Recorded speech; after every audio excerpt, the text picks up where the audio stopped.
La concentration du méthane dans l'atmosphère a considérablement augmenté depuis le début de l'ère industrielle.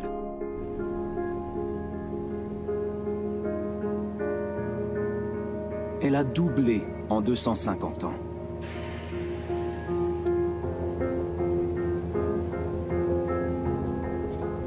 Si le CO2, ou gaz carbonique, est le principal gaz à effet de serre responsable du réchauffement, vient aussitôt après le méthane.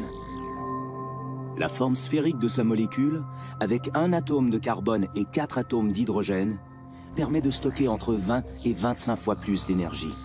Molécule par molécule, le méthane va être un gaz qui va plus contribuer à l'effet de serre, environ une vingtaine de fois plus que le CO2. Ce qui nous sauve quelque part, c'est qu'il y a moins de méthane que de gaz carbonique dans l'atmosphère. Les activités humaines sont largement responsables de l'accroissement récent du méthane dans l'atmosphère. Les principaux pourvoyeurs sont les industries des États-Unis, de l'Europe, de l'Inde et du Sud-Est asiatique. D'autres émissions importantes proviennent des zones marécageuses de Sibérie, d'Indonésie, d'Afrique et d'Amérique du Sud, en raison des feux de forêt et des élevages de bovins. Mais le méthane est surtout massivement présent au fond des océans, sous la forme solide des hydrates de méthane. Ces hydrates de méthane représentent 40 fois le volume de méthane actuellement présent dans l'atmosphère.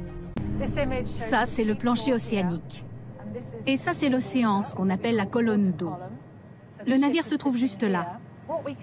Ici, on voit un panache de bulles de gaz qui s'élève du plancher océanique sur plusieurs centaines de mètres. Nous allons prélever une série d'échantillons d'eau à différentes profondeurs pour mesurer la concentration de méthane. 3,49. Le méthane qui se dégage dans l'eau de mer ne reste pas sous forme de méthane et de bulles de gaz. Il va se dissoudre et réagir avec l'oxygène présent dans l'eau de mer pour se transformer en gaz carbonique. Mais si les hydrates venaient à fondre massivement, ces bactéries pourraient-elles faire disparaître les immenses quantités de méthane qui seraient relâchées dans l'océan?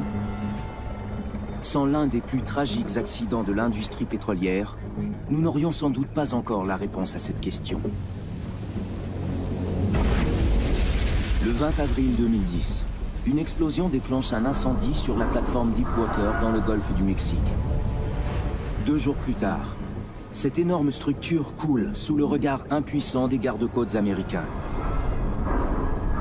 À 1500 mètres de fond, la tête du puits endommagé laisse s'écouler des quantités massives d'hydrocarbures.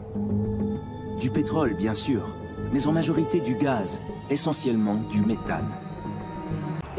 La totalité du rejet du méthane dans l'environnement s'élevait à près de 200 000 tonnes, qui se sont ensuite dissoutes dans ces couches. C'était le plus grand dégazage de méthane jamais observé dans une zone totalement isolée. Pour John Kessler, spécialiste du méthane dans l'océan, et son collègue David Valentine, microbiologiste, c'est une occasion unique d'observer la réaction naturelle de l'océan à un gigantesque dégazage de méthane. L'énorme quantité de méthane stagne dans l'océan, vers 1000 mètres, avec des concentrations de 10 000 à 100 000 fois supérieures à la normale. Le méthane relâché suite à cette catastrophe était prisonnier à près de 1000 mètres de profondeur. Et il allait y rester pendant des années, peut-être 10 ans, voire plus. Nous y sommes retournés au début de l'automne pour étudier l'évolution de cette couche de méthane sur le long terme.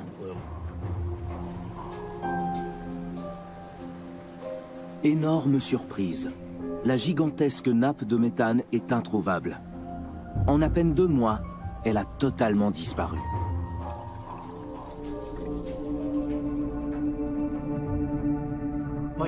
David Valentine et moi, on s'est tournés l'un vers l'autre et on s'est demandé où était passé le méthane. Et c'est d'ailleurs lui le premier qui a dit « Il est possible que les bactéries aient consommé le méthane ». Au début, j'étais plutôt sceptique. Comment les bactéries ont-elles pu vraiment dévorer autant de méthane en aussi peu de temps? Dans la plupart des océans, quand le méthane sort du sédiment, il y a plein d'oxygène. Et alors le méthane peut être consommé par les bactéries. Il s'agit de l'oxydation aérobie du méthane qui utilise de l'oxygène. Des mesures de la concentration d'oxygène dans l'eau, réalisées pendant l'été, vont permettre à Kessler et Valentine de reconstruire le scénario de la disparition du méthane. Ces données nous ont permis de voir comment la diminution de l'oxygène, liée à ce festin des bactéries, évoluait dans l'espace et dans le temps. Ce qui nous a aussi permis de confirmer notre hypothèse de départ, selon laquelle le méthane avait été consommé dans ce laps de temps. Jamais encore une réaction des bactéries n'avait été observée à pareille échelle. Si les résultats de Kessler et Valentine laissent d'abord incrédules une bonne part de leurs collègues, leurs conclusions sont confirmées. Nous essayons tous actuellement de comprendre, d'approfondir notre connaissance de ce phénomène et des capacités intrinsèques de ces organismes. Les bactéries mangeuses de méthane ont éliminé la plupart du gaz relâché par l'accident de la plateforme. Elles devraient pouvoir faire de même si de grandes quantités de méthane venaient à être libérées dans l'océan par la fonte des hydrates. Nous ne comprenons pas très bien ce qui différencie les organismes qui fabriquent du méthane de ceux qu'ils mangent, car au niveau génétique, ils ne sont pas très différents. C'est très surprenant d'un point de vue biochimique. Comment un organisme peut-il passer de l'état de consommateur à celui de producteur? C'est comme si on disait que nous absorbons de l'oxygène et que nous en produisons, ce qui serait très étrange. La consommation du méthane par des bactéries dans des milieux sans oxygène a longtemps été considérée comme une curiosité négligeable. Il y a 10 ans à peine, les microbiologistes n'imaginaient pas combien ce phénomène pouvait être décisif pour notre climat.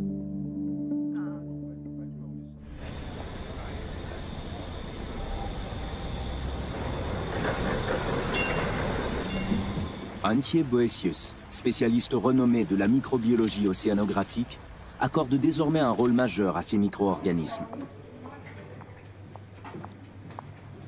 Pendant plus de la moitié de l'histoire de la Terre, il n'y avait pas d'oxygène dans l'atmosphère.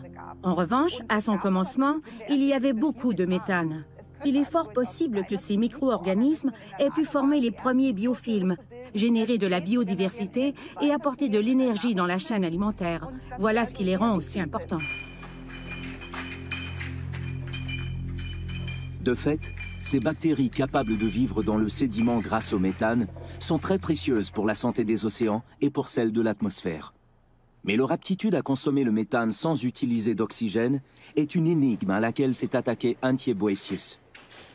Elle a découvert que 2 types de micro-organismes s'associent pour consommer le méthane. C'est précisément cette coopération entre 2 types de micro-organismes qui nous a conduits plus loin. En effet, le microscope nous a montré des agrégats de cellules d'un règne particulier du vivant, des organismes monocellulaires appelés archées et des bactéries.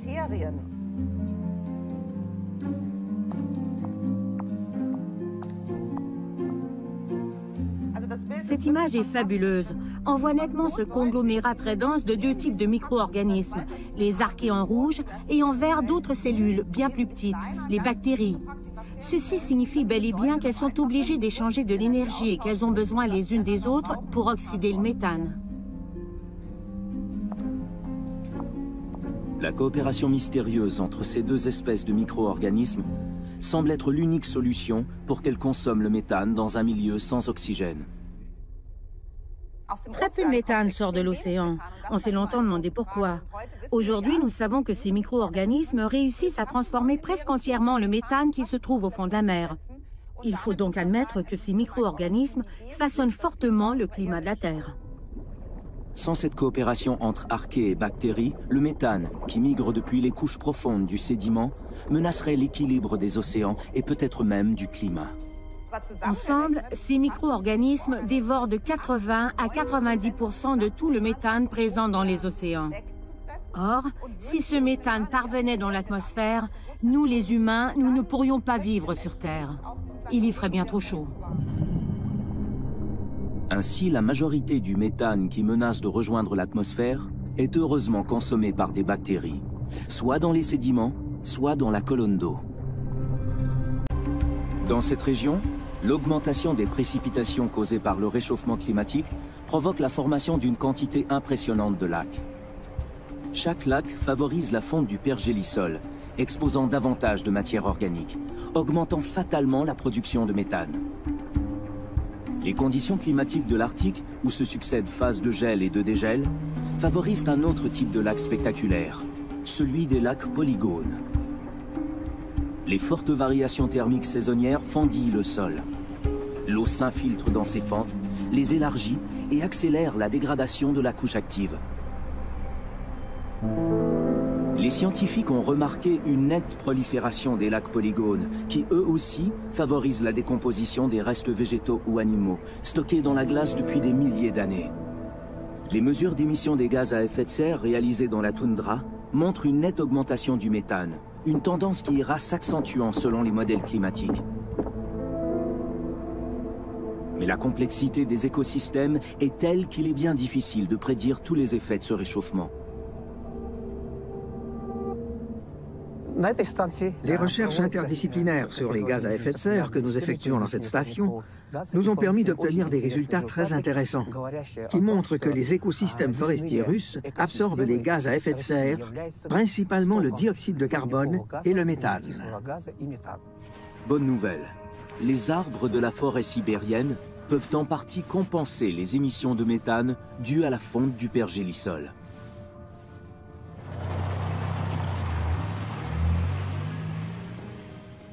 Ainsi que ce soit dans l'océan ou dans le pergélisol, toutes les études de terrain montrent que si les émissions de méthane augmentent bel et bien, des mécanismes naturels parviennent à dégrader la plus grande partie de ce méthane, limitant ainsi son impact sur le réchauffement climatique.